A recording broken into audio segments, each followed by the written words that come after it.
In the Holy Qur'an, God speaks about the stages of man's embryonic development. We created man from an extract of clay, then we made him as a drop in a place of settlement, firmly fixed. Then we made the drop into alaqa, leech, suspended thing, and blood clot. Then we made this alaqa into a mudgha, a chewed substance. Chapter 23, verses 12 to 14. Literally, the Arabic word alaqa has three meanings: leech, suspended thing, and blood clot. In comparing a leech to an embryo in the alaqa stage, we find similarities between the two. Also, the embryo at this stage obtains nourishment from the blood of the mother, similar to the leech, which feeds on the blood of others. The second meaning of the word alaqa is a suspended thing. We can see in this diagram the suspension of an embryo during the alaqa stage in the womb of the mother. The third meaning of the word alaqa is blood clot. We can find that the external appearance of the embryo and its sacs during the alaqa stage is similar to that of a blood clot.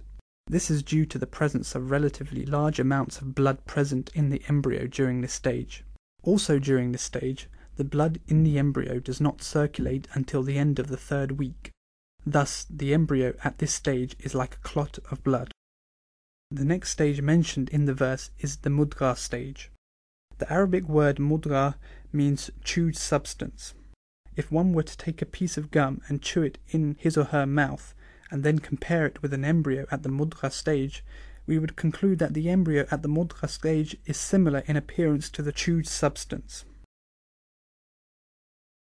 So the three meanings of the word alaqa corresponds accurately to the descriptions of the embryo at the alaqa stage.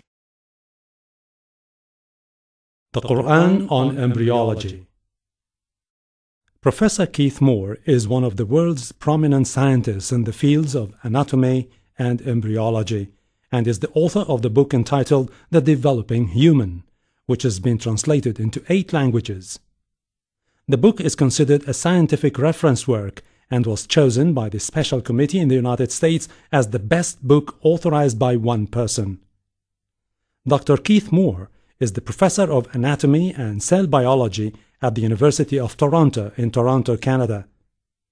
In 1984, he received the most distinguished award presented in the field of anatomy in Canada, the JCB Grant Award from the Canadian Association of Anatomists.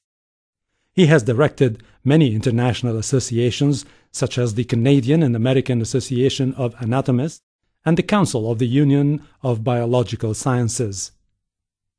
Let's now listen to what Professor Keith Moore has to say about the revelations found in the Qur'an 1400 years ago, and what science has only recently been able to find out through detailed investigation.